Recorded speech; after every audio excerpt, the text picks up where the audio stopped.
Welcome to the Tearing It Up podcast. I'm your host, Taryn. We'll be tearing it up, tearing it down, and tearing it apart, dissecting all things related to those who deviate from the standard. From leaders of their industry to leaders of mediocrity, and maybe a gear review or two thrown in. We shoot the shit and let the conversations flow, so if that's not your style, this may not be for you. Otherwise, listen in. Hope to light a fire in you somehow. All right, hello everybody. We are back with another guest this week. I'm really excited to have Angie Marie back. So if you haven't listened to the episode that I did from Swell, the little compilation episode, she was on there as one of the speakers at Swell. So I'm excited to get to dive in a little bit deeper, learn more about her, and talk more specifically too about periods in your cycle and just learn some cool stuff regarding that, because I have done a fair amount of reading and research on, I wouldn't call it cycle syncing exactly, but just working with your menstrual cycle as far as working out and training and whatnot, and just really noticing the differences in your body during certain parts of your cycle and adjusting your training to that. And it has been a big topic, again, at least from the people that I follow, of cycle syncing in all different aspects of life. And it's become too now a subject where you're going to start to see the people who are taking a side and putting their stake in the sand of like, it's bullshit, or like, no, I live my life by it. I always come back to the fact of, tune into your body and do what feels right for you. And so mostly like you, and I think knowing how your cycle's working, where you're at in your cycle, is just a helpful part of that to realize, mostly to get out of your head when you're like kind of feeling cruddy and crappy and maybe your workout's not going how you planned, or your like creative mind is just like shut down, and you realize like, oh, well, I'm at this point in my cycle. I think it just eases your mind. Okay, I can take off the gas a little bit. And I realize that there are other things happening in me that are, working against these things right now.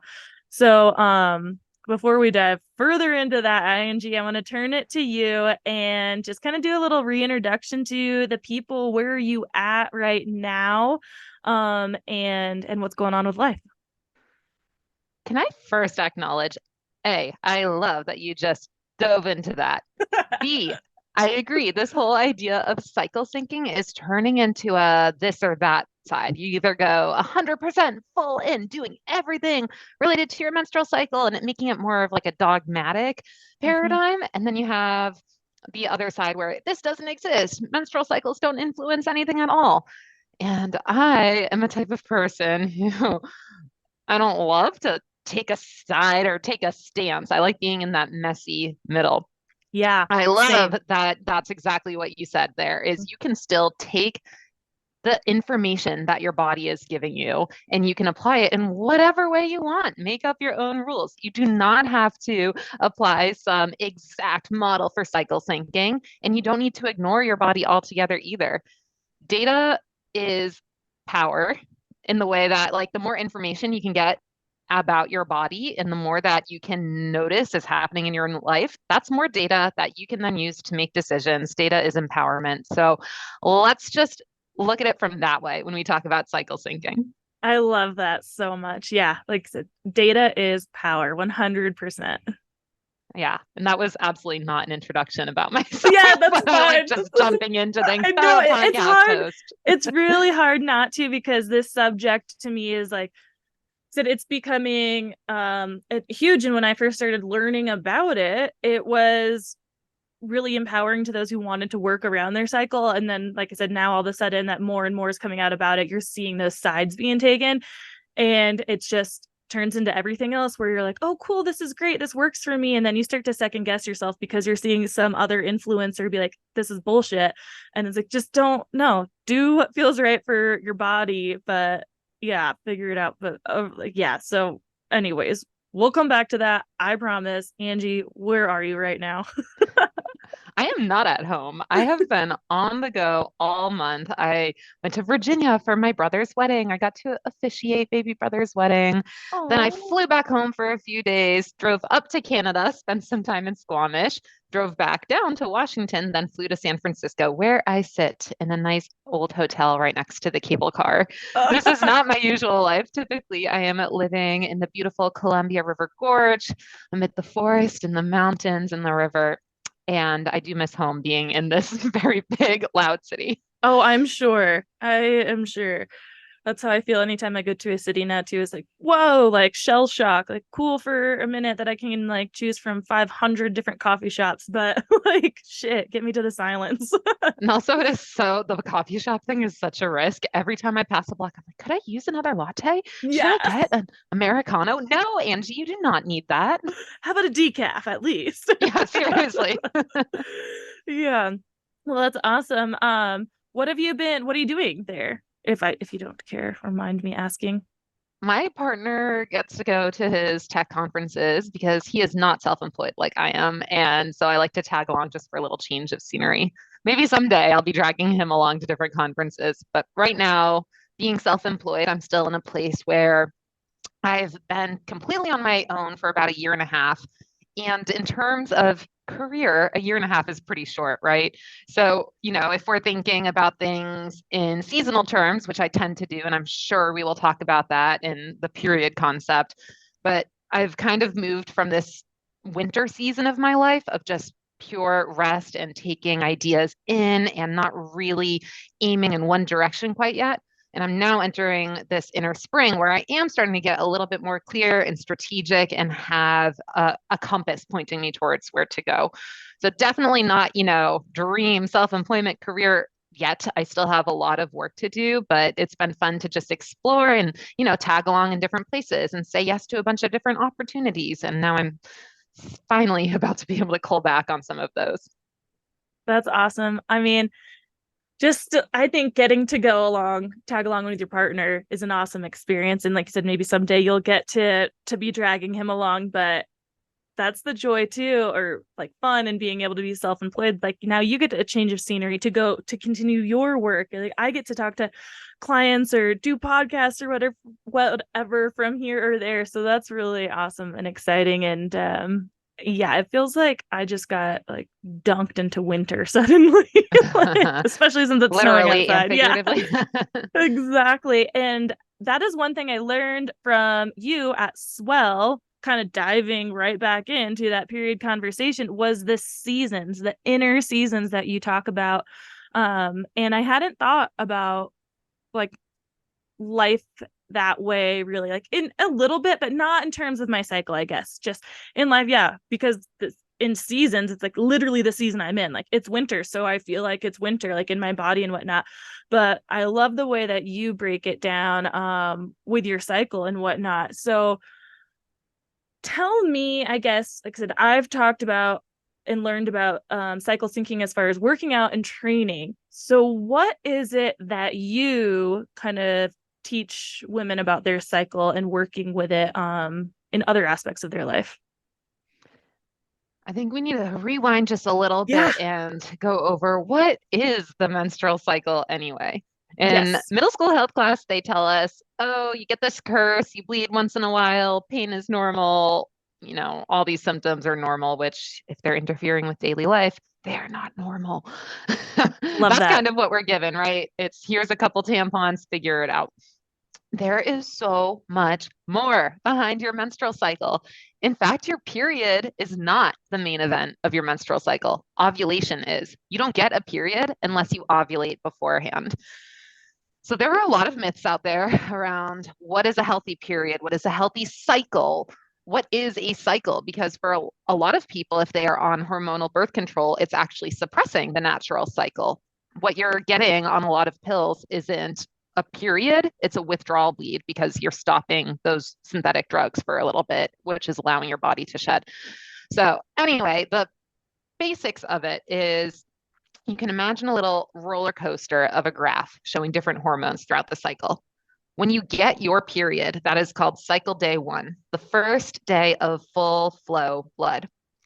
Cycle day one happens, your period hormone or your sex hormones plunge to their lowest levels of the entire cycle. And then they start building up.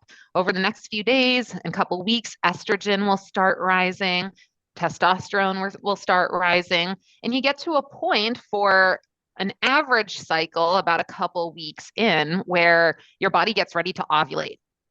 That makes hormones like luteinizing hormone spike. Estrogen comes to its peak. When you ovulate, you will release one egg from an ovary, unless you're getting twins, but usually just one single egg. And as soon as you ovulate, it's like a big dividing line in your cycle. Estrogen takes the back seat and progesterone comes out to play.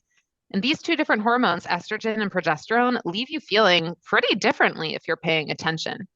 Estrogen is evolutionary biology's way of making you go out, find a mate, pass on your DNA through the generations, right? It's very, think about like caveman times. Estrogen is just making you go out there and make the species continue.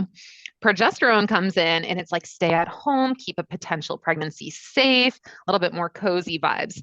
Of course, that makes you feel different and think differently and act differently because it is built into our biology. It's not necessarily going to make you feel extremely different day to day, and you might not notice it until you start paying attention and notice those subtle differences. And for other people, it is extremely different, especially if you have some sort of hormonal imbalance. But essentially, you're passing from estrogen being the key player before ovulation to progesterone being the key player after ovulation. And then all those hormones start tapering down again until you get your next period, and then they go back down to their lowest bit. An average cycle is 25 to 35 days, or a normal cycle is 25 to 35 days. And that means from the start of one period to the start of the next. So cycle day one, counting the days until you get your next period. And then that period is, again, cycle day one. For me, I typically have 26 or 27 day cycles, which is just a little bit below average, but still within normal. 28 days is not the only way that people get menstrual cycles. That's another one that they tell you, right? Every period is, or every menstrual cycle is 28 days and you ovulate on day 14. That is not true for all people. It's not even true for most people. From the data that they've collected, it's actually closer to a 29-day cycle if you're looking at averages. And you can't predict ovulation. This is why it's so important to be gathering that data from your own body, because you are not a robot. Your body is doing what your body is doing. Angie and Taryn have very different menstrual cycles. I am positive of it because we are different humans. Absolutely. So with period tracking, I have used a handful of different apps. I use one now, Wild AI. I've talked about it before. But again, just so I can see my own data and know like what's kind of happening or what to expect. And mostly it comes to those times when I'm like, you know, I'll be working out or on a bike ride. I'm like, oh my God, why is this so fucking hard? And I finally, and sometimes I do that, literally have to look at the calendar because I can't remember what day it is. You know, I don't know what time, when the last time was. It feels like a week ago that I bled or a month ago, or like, I don't know. So I look at my app and I'm like, okay, this makes sense. Like, and now in my brain, it can kind of turn off the like, chill out. You don't have to go gung ho for it. Like your body is literally in a place that it doesn't like want to do that. And even if you weren't in that place in your cycle, you realize like, oh no, according to my app, I should be pushing the limits. If you don't feel like it, don't do it. It is the main point. But like I said, it can kind of ease your mind when you realize like, oh, okay, it's all lining up and making sense now. And before, I guess too, I was just so ready to dive right into the topic, and I forget with Swell, you know, it was a shorter conversation. So how did you get into this space? Like, where did you learn all this anyways about your period? Like just researching on your own? Did you go to school for any kind of thing like this? Well, I was not always somebody obsessed with periods. I was definitely embarrassed and found them as an inconvenience when I was younger, especially in middle school and high school, where we're just getting pumped with those messages about be perfect and, you know, ignore your natural body. Don't let anyone see you take a tampon to the bathroom. Oh no. Yeah. Oh my God. Yeah. Hiding them. Like they made the little pocket size ones just so you could hide it in school. Yeah, you put it in your sleeve. That's ridiculous. I know. So yeah, believe me, I was indoctrinated into that culture just like everybody else. And unfortunately, what led me to learn about the awesomeness of having a period was a life-threatening situation from birth control. Wow. I was 24, I believe, when I had the copper IUD and I had it for a couple of years. And in general, I loved it because I just personally didn't feel like I wanted to experiment with artificial hormones. I wanted something where I could set it and forget it, not have to take a reminder every day. And so for me, it worked really well, even though it did give me pretty awful cramps and heavier bleeding for the first time in my life. I figure that's just the price you pay, right? You have to get some kind of birth control and you have to be responsible. So you just have to suffer. That's another myth that they tell you, right? So I had this copper IUD for a few years, no issue. The thing with any type of birth control is that there is a failure rate. There's a failure rate for condoms. There's a failure rate for fertility awareness. There's a failure rate for every type of IUD, and they're all a little bit different. I was on one of the most high efficacy forms of birth control. And that still means that there's a 0.02% chance that it'll just fail. It just won't work the way that they expect it to. Rare, but still happens. Unfortunately, I was part of that statistic. And 1 week after a couple years of having irregular periods due to overexercising, hypothalamic amenorrhea, which is something we can talk about as well, I was just starting to get my periods back. So I realized, okay, they're going to be a little bit funky for a little bit. Maybe this random spotting and pain I'm experiencing is just part of getting back on track, getting my periods back. So I ignored the signs for almost a week. At one point, I started to feel really, just knife in the gut, knife in the pelvis. And I thought, this must be a UTI. I had never had a UTI at that point in my life. And everyone talks about how horrible they are. And yes, I now know that they are horrible. But at that point, I was just so disconnected from my body for my entire life that I figured, okay, blood and stabbing pain, probably UTI. I go to the urgent care. They take my urine to test for a UTI. They did not test for pregnancy. And instead they told me, oh, you probably have an inflamed urethra. Take these pills. They'll make your pee orange, but otherwise you'll be fine. I was not fine. Oh my I was God. living in Salt Lake City at the time, and most of the urgent cares were closed after the evening. And I held on until about 9 or 10 p.m. when I ended up just crawling on the floor, writhing in pain. It was just getting worse. These orange pills were not helping my alleged urethra inflammation or whatever it was.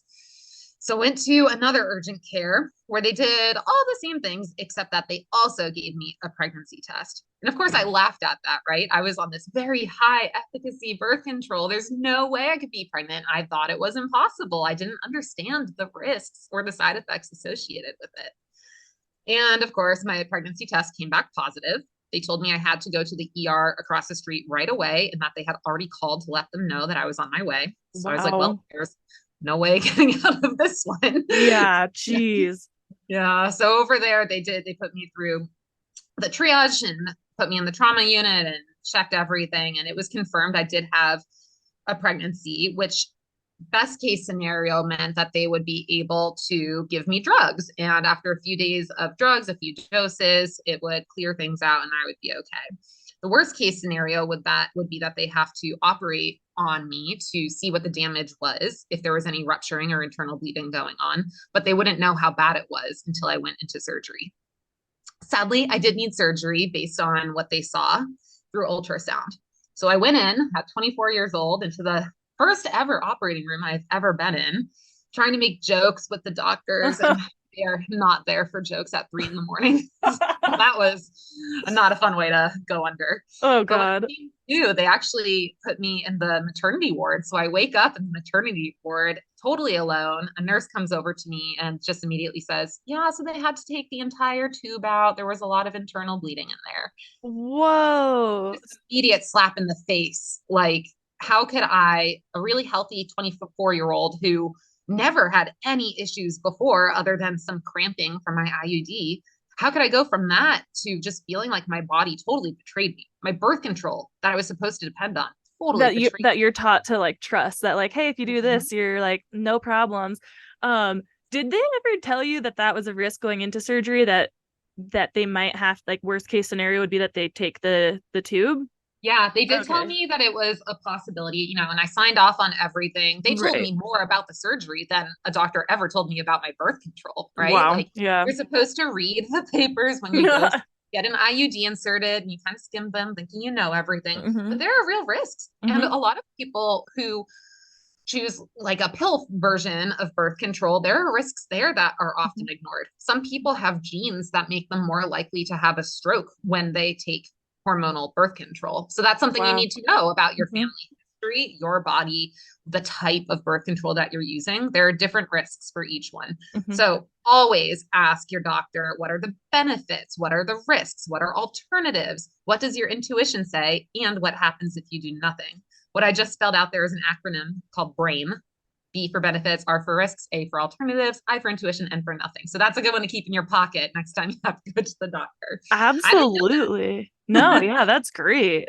Yeah. So yeah, the surgery went as well as it could, considering they removed my entire right fallopian tube and left me in a just total state of shock and feeling totally even more disconnected from my body than I had before. Mm-hmm. I reached kind of body rock bottom at that point because I didn't know where to go next. I still didn't feel excited about potentially using hormonal birth control. I definitely didn't want to get back on the same IUD. I had no idea how this happened in the first place. How did I miss the warning signs? What is normal? What's not? And the way that I coped with all that anxiety was learning. I completely dove into everything I could about my reproductive system, about menstrual cycles, about even pregnancy and birth. I became fascinated in this realm from that total birth control disaster. And somehow it was sneaky. I didn't expect it, but somehow it became a passion. And that is what healed me through I had major anxiety after that. I was getting scar tissue that would give me similar pains to the Oh. pains that I had right before surgery. And that would just send me into total shock of, oh no, is this happening again? Even though I know it's not possible. The only way that I could ease that anxiety and make myself feel like I was connected to my body and my body was a teammate was learning. And so next thing you know, I'm just absorbing facts everywhere. Like, did you know your uterus expands? Blah, blah, blah. Do you know that? And I'm just finding myself spurting all these facts out. And it just kind of out of nowhere became a passion that I didn't realize was also helping me get through the over exercising I was doing. Mm-hmm. It helped me change the way that I work and work on my creative projects. It helped me eat better because I was undernourishing and having weird food patterns and rules without even fully realizing it. Because again, that's the culture that we're all swimming in. Mm-hmm. My menstrual cycle passion really affected all realms of my life. And that's when I realized I need to share this information with everybody. I started blogging. I started running courses. I then went to get certified as a fertility awareness method teacher. So I was teaching the symptothermal method, which is 99.6% effective at preventing pregnancy when it's done correctly, which involves also getting taught by an instructor. I decided about a year ago that I just didn't feel like teaching online courses anymore. So I've kind of put that on the side. And then I even decided, like periods will always be a part of my work in some way, but I'm ready to just let the blog be as it is and not add to it anymore. And of course, as soon as I decided that, a publisher reached out and asked if I would write a book about cycle syncing. And I was like, well, this is a good swan song for this project. Wow, that's awesome. So is that book out already? Or are you still working on it or what? The manuscript is in. I actually got a couple advanced copies myself, but nobody else has touched them yet. It comes out on December 5th of 2023. It is called the Cycle Syncing Handbook. And that's actually interesting because I was feeling a little bit weird about the term cycle syncing as well, just because it is so polarizing at times and people read into it a little bit harder than they need to. And I was actually using menstrual cycle awareness as an alternative term. But when you write a book, your publisher actually gets a lot of power over what the cover looks like, what the title is, all of that. This publisher, Ulysses Press, they're out of Berkeley, California. They're an indie publisher, and they actually were really great at giving me a lot of heads up and options. But I also understood, books are business and cycle syncing is the term that people are looking for. So you can find the Cycle Syncing Handbook starting in December or pre-order it now. Oh my I really God. just walk you through it. We can talk as much as you want about this, but I walk you through how to eat, move, work, and play with your menstrual cycle in a way that's not super dogmatic or strict. I love that. We will definitely be linking that for people to pre-order. And, when it comes to the name of the book, Cycle Syncing, I think that that's kind of one of those moments that you do have to kind of put a stake in the sand. It's like, it doesn't mean that you are like full on, like, this is how you make every decision in your life, whatever. I do think it will grab people's attention of like cycle syncing. What's that? And that's a good book name. And again, throughout that book, you're teaching people like how to just work with their body, not saying like, if you don't cycle sync, then you're just messing everything up and your life sucks. So I think that it will grab the people who want to learn about it, and people who don't think that cycle syncing will do anything for them. They probably wouldn't read it if it was called, something else anyways, because they're just now on that path of like not even thinking their menstrual cycle matters, because that's what happens, right? We don't put people in the middle. We say you have to choose a side. So now instead of people like learning how to work with their body, they're just gonna be like, oh, it actually doesn't matter. And it's like, no, it does. But you don't, like I said, have to like fall into every portion of cycle syncing or whatnot. But I can't wait to check out your book for sure. And I just learned recently too about how much like publishers have a say in that stuff. But like I said, I think it'll be a good choice, and it'll get the people that need it.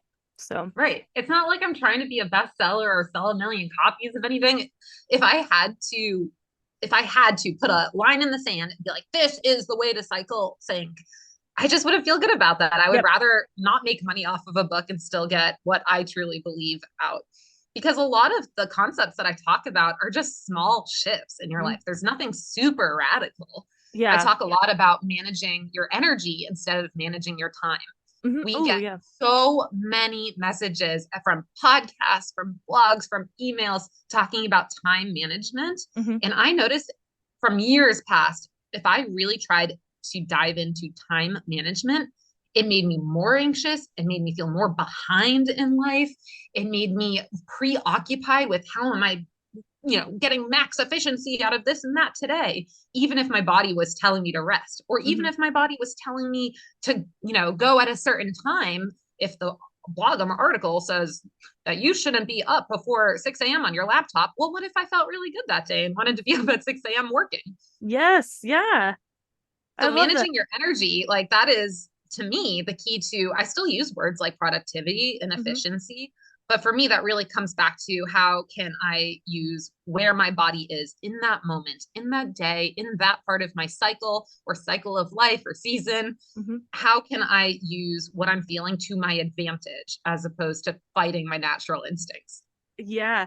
So as you started learning all about the menstrual cycle, reproductive system, and getting all that kind of like more like data and like research information, did you take that just into your own kind of experimenting and tracking your period and finding out like how your body works and how your energy levels are throughout your period, to kind of put your own thoughts and kind of ideas together, like the seasons of the menstrual cycle? I started very simply, and I actually encourage other people to start as simply as possible.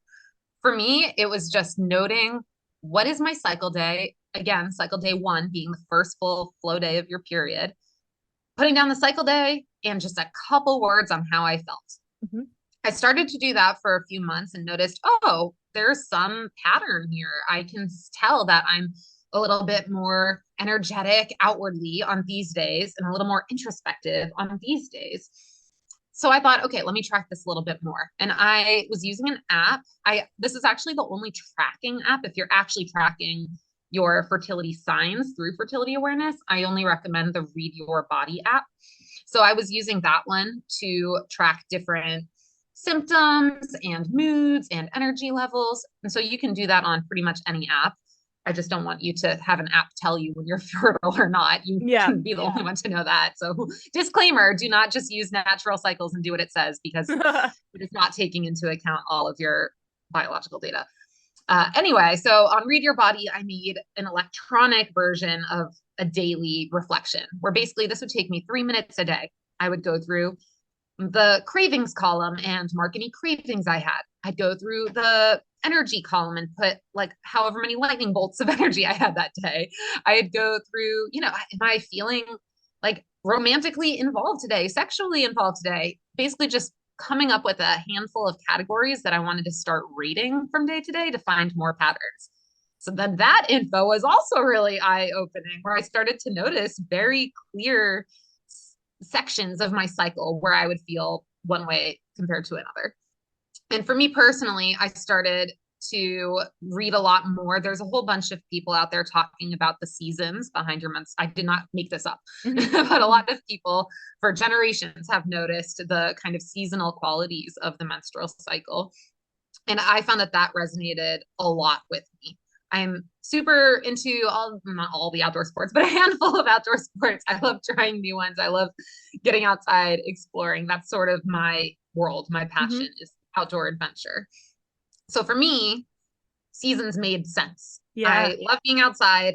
The external world influences me so much. So what if my internal world was also nature related, and I could use that as a method of connecting with myself as well? It's sort of like what you said at the beginning a few minutes ago. You were talking about, the snow outside gives you a certain feeling in your own body, or if it's, 85 degrees and sunny out, that gives you a different energy in your body.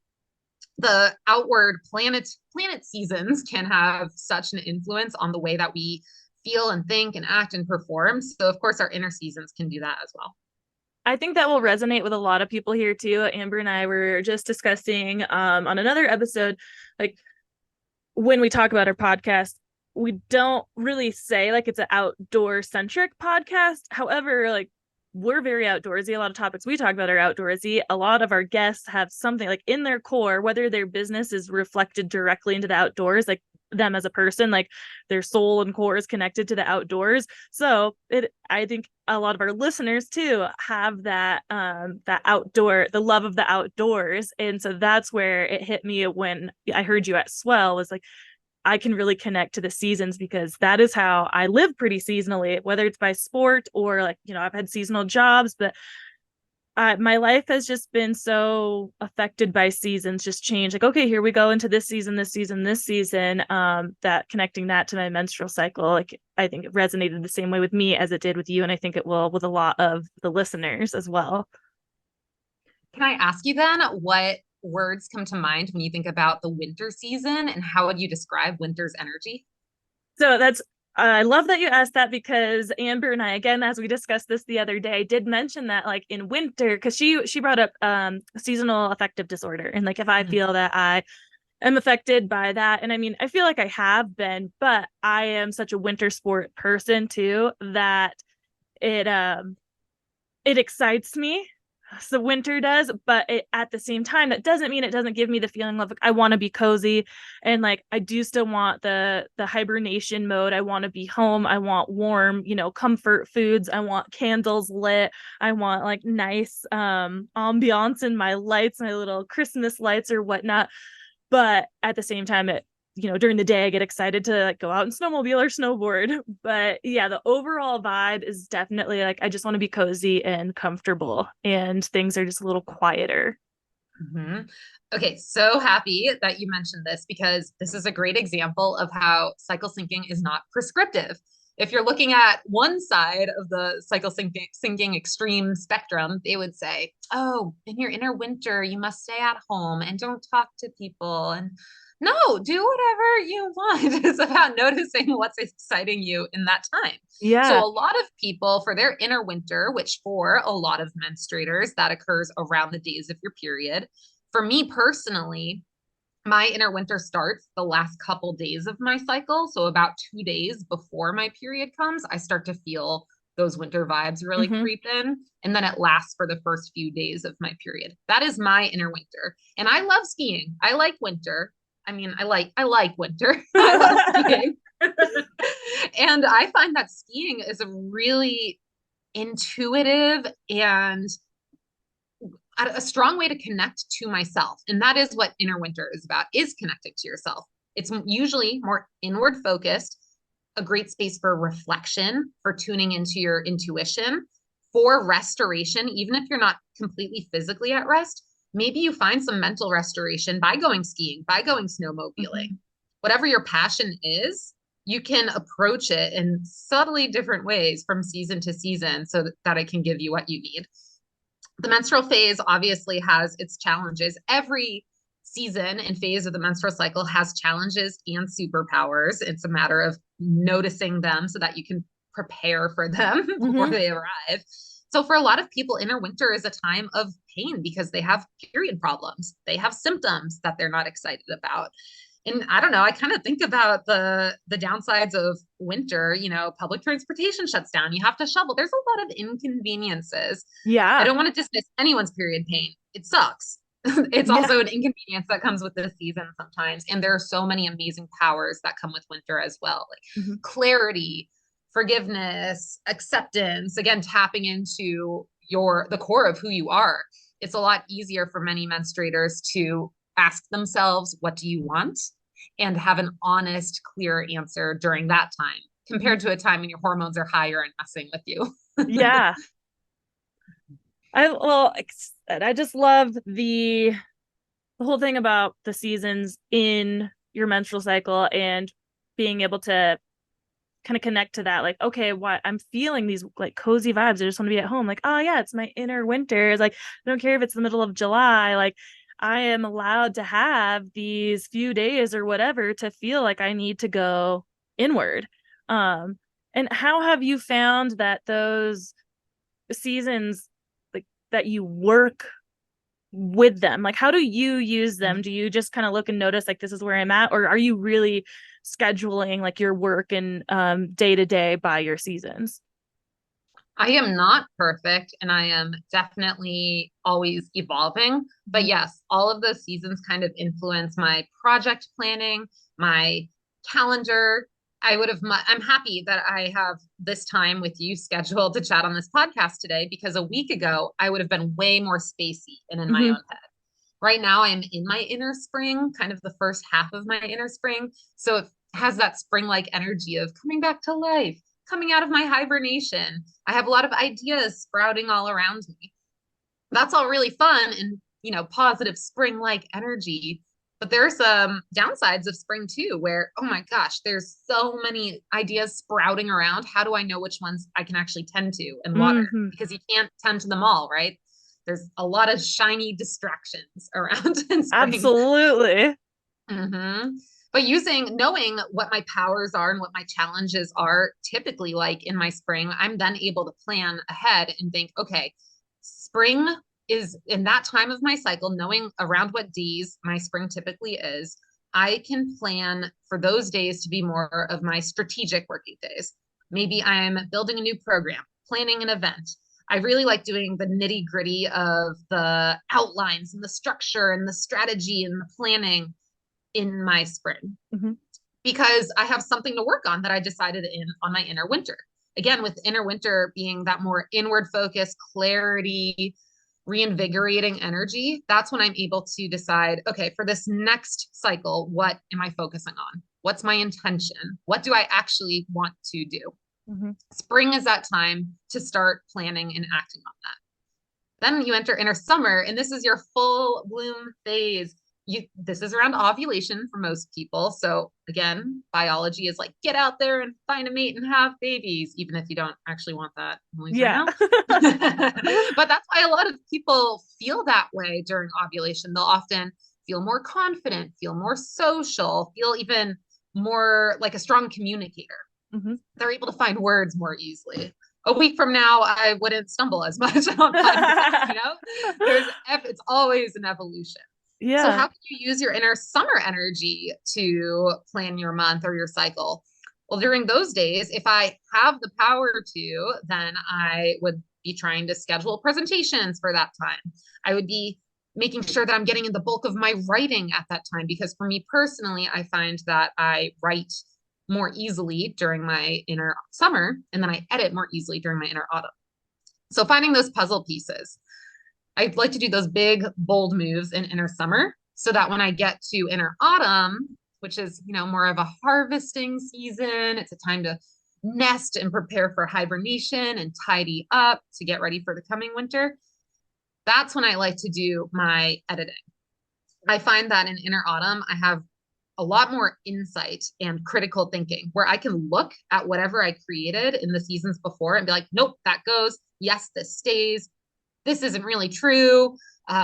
Bring this to completion. It's all very direct, straight to the point, and that can also make you come off a little more sharp-tongued at that time of the cycle, right? You think about, this is the premenstrual phase.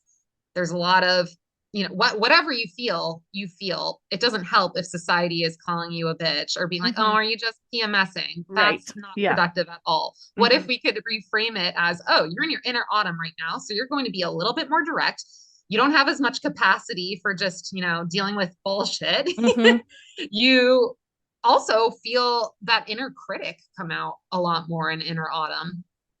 If you don't have an intention set in your inner winter so that you can plan an inner spring and make those big moves in inner summer, if none of that happens, your inner critic will come out in inner autumn and be like, why is there nothing for me to complete here? Why didn't you do enough for me to finish a project or add some insight? So this can be a really tricky season for people. And it makes me think of when you mentioned seasonal affective disorder, there are definitely certain seasons that are harder for certain menstruators. Some people even find that, sometimes summer gets all of the positivity, summer is what society wants us all to be in all the time. Yeah. So of course we're like, why can't we be ovulating all the time? And I could tell you the whole, you can't have the highs without the lows. And you get that. I'm sure you already get that. But there are some people at the same time who don't like their inner summer because it feels like all the sunlight is on you. There's a spotlight on you and there's pressure to perform. And they just don't want that. There are people that hate spring because it feels overwhelming. The key, again, is taking all of that data that you've noticed, finding whatever tool that you've used to collect those patterns and notice how you can predict your cycles. And then what challenges you specifically are going to face in each season, and what your powers are in each season so that you can apply those to your benefit. Yeah, that's just amazing. And so much. And so when you think about the seasons too, there's 4 seasons in a year. And now we're talking about 4 seasons in a cycle, which is usually about a month. Like I said, like 28 days, 35 days is like the average that people usually give us, but you could fall anywhere between there, earlier or later. Some people, I have a friend who's like closer to like 25 days. You think about every 25 days you're going through 4 fucking seasons. It's like there's a lot of ups and downs, and every cycle, I'm sure any menstruator out there knows that each one is in itself is different. So you may have one where the summer is longer, you're feeling really great, and the next one, your summer or spring or whatever is like feeling a lot more chaotic because you have and those seasons for me, I've just realized in this conversation, I love them, but they can feel a little bit more stressful because I don't know which direction to go because I'm having so many ideas and I just want to capitalize on all of them. But it happens so quick before that next season comes around that I'm like, autumn comes and I'm like, oh, cool. So I had 15 ideas last week and I maybe like pushed the needle towards one, but didn't finish it, or whatever. Now here I am feeling like a failure of this whole last like couple of weeks or month or whatever. Like just through every cycle that just fluctuates. And just the other day I was saying like, wow, last week I felt was like my summer. I mean, maybe it was more towards like spring, summer, but I was like just feeling so good, and instantly in a day I'm like, it's fall. I'm like slowing down, and I was like, damn it, yesterday and the 3 days before that were so good. And how do you have any advice to kind of keep that momentum going as you're changing through seasons? Because obviously not all of us, even if you do own your own business and make your own schedule, that doesn't mean you just have the power to be like, oh, well, I'll put this project off until I'm in summer again. What kind of advice do you have to kind of try to keep that momentum going, even though you're changing through the seasons? First of all, wildland firefighters like to say, slow is smooth and smooth is fast. I definitely resonate with everything you're saying because I have spent most of my life trying to do all the things on the list all at once and make them perfect. And that is a sure street to burnout, right? Yep. So now I like to move a lot slower. I won't set my intentions or my goals for a month quite as high as I used to in the name of sustainability. I want to make sure, think about like the planet. We can't force a growing season to go on forever, or else the soil gets depleted. Right. That's how the Dust Bowl happens. Mhm. There's nothing in nature that blooms all year round. So if you can remind yourself that you are like a garden and you have to have all of those seasons in order to make all the seasons possible, that helps me a little bit. Mhm. That said, you can't obviously plan everything around your cycle and everything around your personal patterns. That's why I think it's key to look at the menstrual cycle and the creative process as one and the same. Mhm. You can never align all of your to-dos, all of your work projects, especially if you're not self-employed. And even if you are self-employed, it's really hard to make everything align perfectly. So instead, can you look at it from the angle of the creative process and make sure that you are making time for each of those steps of the process? Are you making time to ideate, envision, just sit and let ideas come to you? Are you allowing time to sit down and make the outlines and create the structure and prototype? Are you making time to just put some work out there and get eyeballs on it, even if it's not fully finished yet? And are you making time to sit down, take that feedback, make some edits, and then let it rest for a little bit until the next iteration? That doesn't have to line up with your cycle, but it does put you through the full creative cycle. And that is how you can still keep making progress and have that momentum that you want. It just might be on a different time frame, and that's totally okay. This is how I've been doing my co-working group that, Taryn, I know you've been to a couple times. And I've structured my Wednesdays, which is my co-working day, to move along with the creative cycle. It doesn't always line up with my menstrual cycle, because then I'd be having everybody else follow my menstrual cycle, and that doesn't seem fair. So I would rather the group have a structure that we can all follow. And it still works really well. At the beginning of the month, even if I'm not in my period or in my inner winter, I still make an overall theme for the month. And I think about, okay, what is my intention for the month? What is the overall idea, even if I don't know how it'll happen yet? And then I can work my way through the weeks, because some people don't have menstrual cycles. Some people used to, and they don't anymore. Some people are on birth control. You can choose how long this creative cycle is. You can choose how long you want to spend on a project. It doesn't have to be completely aligned with your cycle. The benefit of looking at your menstrual cycle is that it's a clear visual indicator, right? You get your period and you're like, oh, I am bleeding right now. This is visual. I can tell where I am. So there, of course, if you have a full menstrual cycle and it's healthy and you feel like you can really dip into that for inspiration, great. But you don't have to. You can still just follow your own cycles of any length and just think about creativity in a new way. I love that so much, because again, especially you just might have an irregular cycle or not be tracking it. And it takes a while to track and figure things out. So if you're ready to start with some kind of process and steps right now, and like you can't align it with your cycle, then that's a great way to start. And that brings me to another question about folks who maybe aren't in like looking for a creative process, whether they're trying to connect it to like outdoors activity, or just what are other ways they could connect these seasons into their life. Say they have a regular like corporate 9 to 5, they're a mom, and like how can they embrace these seasons and work them into their life to kind of help that stage of life? So in my book, I have chapters, one for food, one for movement, one for creativity and work, and one for relationships. We probably don't have time to go through everything that I wrote in the book. Totally. It's not a very long book, so I encourage anyone to skim it and see which chapters stick out to them. But in general, you can implement very simple self-care strategies that can change throughout the seasons. So once you start noticing, oh, during my inner autumn, I really like having alone time. Maybe that is when you go skiing alone. If you're going to go skiing every week this winter, maybe some of those are going to be solo during your inner autumn and winter. Maybe during your inner spring or summer, you have your women's group who goes out and skis together. You can just adjust what you're already doing slightly.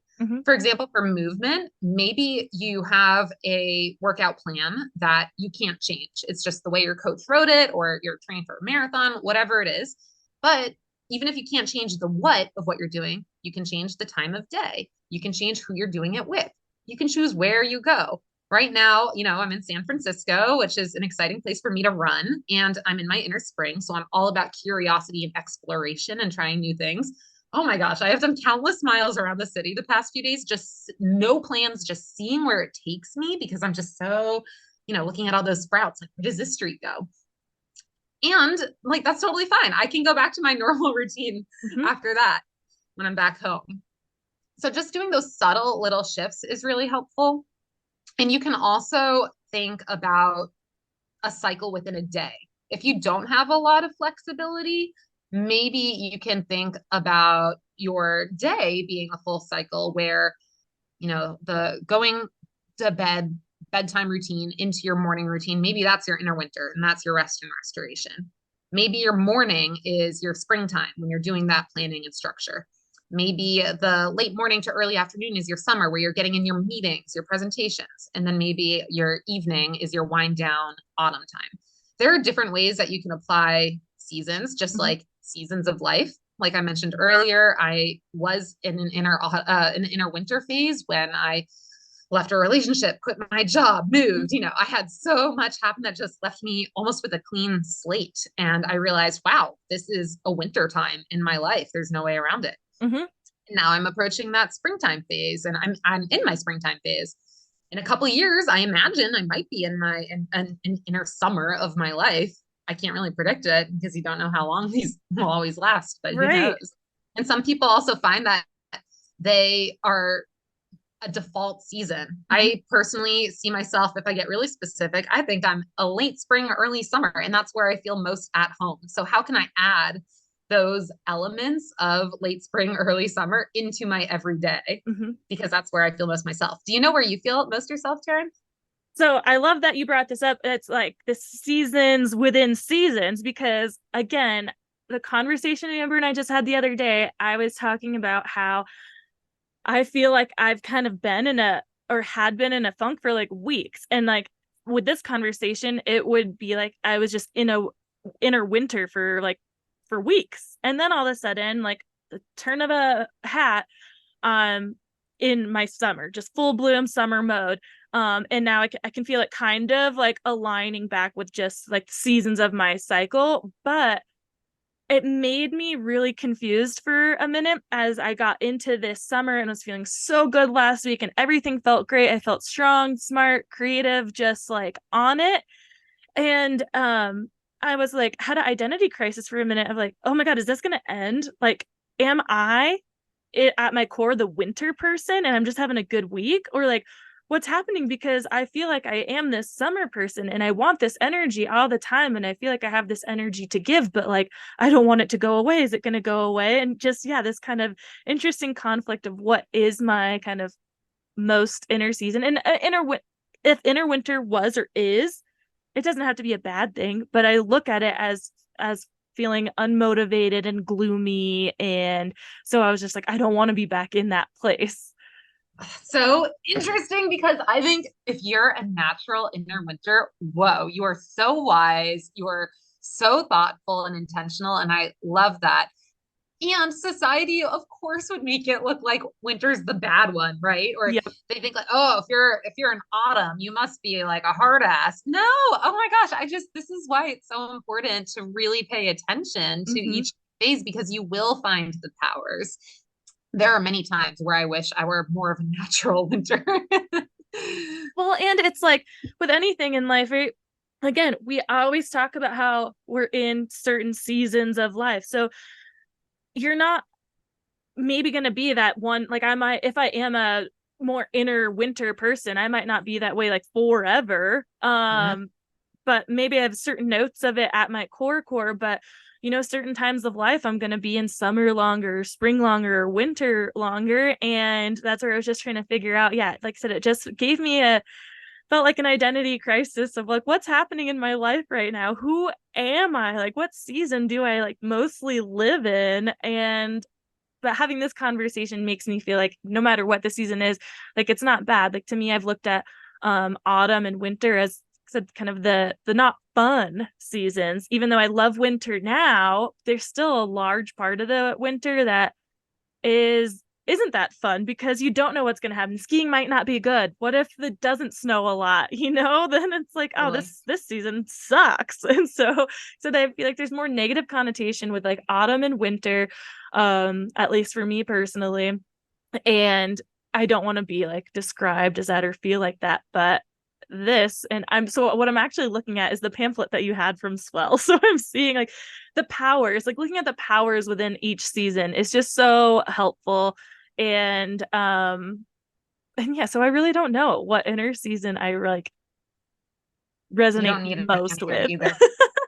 You remember too, spring brings flooding and summer brings wildfire. So Yeah, yes, I right. really do try and think about this from a planetary perspective. You cannot have the spring and the summer without having fall and winter. And this is true for agriculture. This is true for weather. Like everything in nature works in cycles. Yeah. Everything in your body works in cycles. And you cannot have half the cycle without having the other half because each is driving the next. Yep. The most important thing to remember is that a cycle is round. It repeats over and over, which means between the end and the start of each next cycle, that is an opportunity to evolve just a little bit.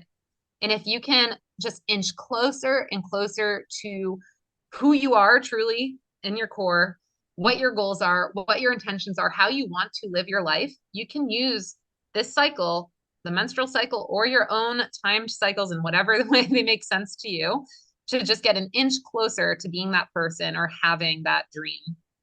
And you'll have 400 menstrual cycles on average throughout your life if you're a menstruator. That's 400 chances to level up and to take that extra step. Yeah, and to use it again, like as your power and advantage, like what you mentioned at the beginning, especially like our age generation, and definitely before us, what we were taught is like this is just a nasty part of being a woman, and it sucks. And yeah, there's hardships with it, of course, and things that are annoying, like when you're feeling good, and then all of a sudden, like without your choice, the next day you're like, not feeling it and you're like, no, I have shit I need to work on, or I'm in a training plan or whatever. It can feel unfair, I think, sometimes to have these fluctuations that maybe a lot of men don't have to deal with, or non-menstruators, but it is what it is. And so how can we use it to our advantage? And I think this seasonal, like inner seasons that you have and looking at it in this way is really helpful to make it so you're not looking at having a menstrual cycle as a bad thing. You're like, nope, I'm just at this point, and this is how I can adjust my life to find those powers in this season instead of just being down in the dumps and annoyed by it. That's exactly how I wrote the book. That is what I kept in my mind as I was writing the book. You need to be tracking your wins. You need to have I have a spreadsheet on my Google Drive that says, I think it's called compliments and thanks or something. It doesn't matter what the name is, but every time somebody sends me a note, whether it's in my menstrual work or if it's in my speaking or if it's in my writing, if I just get a nice email or a nice compliment out loud, I put it in my tracker. And that's a tip that I give in my inner summer chapter, because summer is when you are going to naturally hear those compliments more. You're like radiating. Yeah, you're putting yourself out there. You are on a stage, a metaphorical or literal stage in your summer. And so that is a time to start collecting those so that once inner autumn rolls around, you have those reminders of, oh shit, I am a badass. I did all those things. So there's little tweaks that you can add to your self-care routines, even if it just takes a couple of minutes over the course of a week. Those little habits can add up in the long run. So when I start feeling down about where I am in my cycle or the way my body is, because of course I'm human and a menstruator, and it's not always easy, of course, I remind myself of how far I've come. I think about years ago, before, when I still had my right fallopian tube, I was running myself to the ground with thinking about exercise. I was always injured. I wasn't actually getting to the events I signed up for because something would injure me, or I would get burnt out, or I had no idea why I was even signing up for that event anyway. And now I have not been injured in many years. I have done athletic pursuits far beyond what I thought was possible for me before. And that change happened when I started looking at my cycle as a form of self-care. Thinking about eating, I was not getting enough nutrients. Thinking about college, I had weird preoccupations with certain foods. I had weird disordered patterns. And now I freaking love food. I find joy in it. I don't overthink it. And that happened because I started paying attention to my menstrual cycle. I think about how I used to get burnt out and overwhelmed at work. And now, of course, I still get frustrated with my work. And at times I get overwhelmed. But if I zoom out in the bigger picture, I love having this creativity built into my body. I love having a framework that I can loosely follow with some principles instead of a strict prescription that I can come back to when there are so many things floating on my plate and I'm trying to figure out what do I focus on. So of course, it's not always perfect and we are going to hit struggles because we are human and that is life. But if we can use cycle syncing as a framework to bring us back into ourselves and our bodies, that is where the magic happens. Oh my God. I love that so much. I love all of that. And I wanted to touch back on what you said about the compliments and keeping those, like, kind of a record of them, because for me that hits as if you're not an affirmation person, as far as sitting there and saying, I am beautiful, I'm smart, or whatever, you're just taking something that someone else said. So, because, you know, some people are a little more woo-woo than others, or sometimes you just can't get into that meditative and like affirmation zone. You're just not making yourself believe those things. But if you're literally taking something that someone said to you and you're remembering, like, no, I'm not making this up. I'm like, nothing's confusing my mind here. So-and-so said this to me. I feel like that can be a great way to kind of maybe kickstart those like further affirmations, because I know that there's times that I can't let myself get in the head. I'm saying shit over and over to myself, and there's still a mental block of like not letting myself believe myself. But hearing it from someone else, again, it can always be hard to like take a compliment or trust that person is being true or not. But for me, having someone else on the outside say it and hear it, then it's like, it just hits different. So I love the idea of taking note of that and remembering those things. Like I said, you're not just making it up. It's not in your head. It's not in your head. You have, again, data collection. Look at that. Yes. That's what I love about the cycle being half inward focused and half outward focused, because you've got to be balancing both ways, right? You know, you don't live, unless you're a hermit, you are interacting with people, and it doesn't matter how you speak with them, how you interact with them, how you work as a team. So you can't just live in a bubble and be like, well, I'm just going to do me and not worry about anyone else, because it does affect you and your work and your play.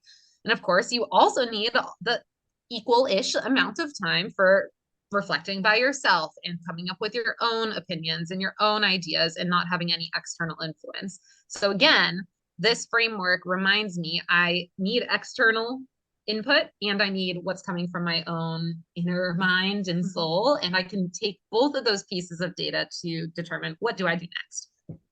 Love this. I mean, I could go on forever talking about this and diving deeper into the weeds of like taking it to your training, your outdoor pursuits, your workspace, your home life, whatever. And so hopefully we can have some more conversations diving deeper into like each of those categories. And that's where I'd like for the listeners out there, if there is something specific that you want to dive deeper into, please let us know so we can have Angie back about this. And before we just like cut it off cold, I want you to be able to share with the people again, like where to find you, especially if they do have more information or want more information rather regarding the menstrual cycle or any of the other offerings you have, and anything you want to leave to with anybody. Like what's the simplest step they can take today to start living more in tune with their body? I love that I have been screaming into my laptop about periods in this tiny little city hotel, and probably everyone outside is like, who is that woman? Seriously, who is she talking to? Well, there's been people yelling on the streets outside all day, so I fit right in now. That's awesome. You can find all of my work at itsangieMarie.com, itsangieMarie.com. And there you can see everything I do. So I speak and I write and I host events, and now I have a book. I am actively booking workshops for workplaces or teams. So if you like this conversation and you're curious to bring it to your team or workplace, because it's not just menstruators who need to talk about this, non-menstruators need to as well, then contact me for that, virtual or in person. please get my book. Pre-orders do help a lot. Again, I'm not trying to make a living off of this tiny little book, but I really do believe in it and believe that it will help every menstruator or somebody who wants to live more cyclically. You can join my co-working group if you want. You can just send me a message and say, hi, I listened to this. Let's be friends, because I always love more friends. Yes. I would just love to keep on connecting with all of you, and we'll definitely have more episodes. But until then, my challenge to you is to devote yourself to one tiny little reflection per day on how your energy felt. And it can be a word that's more seasonal. Maybe you feel cozy. It could be a word that has to do with your social life. Maybe you felt extroverted. One simple word, track that for the next month. And then if you feel like you can, track it for another couple months and see what patterns emerge. Yes, love that. Definitely going to write that down. Got to do that myself. We'll link everything in the show notes and the link for the pre-order for the book. Oh my God, I totally lost the last thing I was going to say. Dang it. That's so frustrating. I can wait. You also have a podcast, so I didn't even mention it. Yeah, no. So, like, here it is, what we're doing. So, tell the people real quick about your podcast and where they can find and listen to that. It's so funny seeing the themes of my life merge into all these different projects, because my podcast is not about menstrual cycles, but seasonality is in everything I do. Adventure is in everything I do. And so my podcast is called For the Love Of, and we are having conversations with people who have made trade-offs in order to live their passions. So far, we've had someone who kite skied across Greenland and worked in Antarctica, somebody who guides on Mount Everest, somebody who got used dancing to get through depression and opened up a dance studio. And just today we have an expedition kayaker who just went through what they call the Everest of kayaking.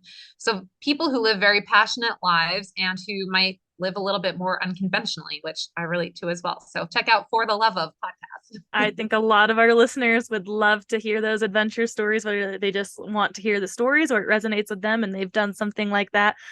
So again, that will also be linked. And Angie, thank you so much for coming on and having this conversation. Like I said, I could just continue on talking about this and relating it to all different aspects of life. So I look forward to having you again and talking more and diving deeper and all that. So thank you. And everyone out there, thanks for listening. And we will talk to you all soon. Bye. We hope you enjoyed this episode and would do us a huge favor, since we don't have any sponsors or anything like that, and would rate and review us on whatever platform it is you use, Spotify, Apple, Stitcher, whatever it is. And if you're listening and downloading just through the website, tearingituppodcast.com, leave comments. We'll definitely engage back with you. And on social media right now, we're just on Instagram. Tearing It Up Podcast is the handle. Like the post, share the post, comment on the post, whatever it is you got. Show us your love so we just stay relevant and show up in the rankings at all. So again, rate and review, please. And we'll see you next time. Thanks.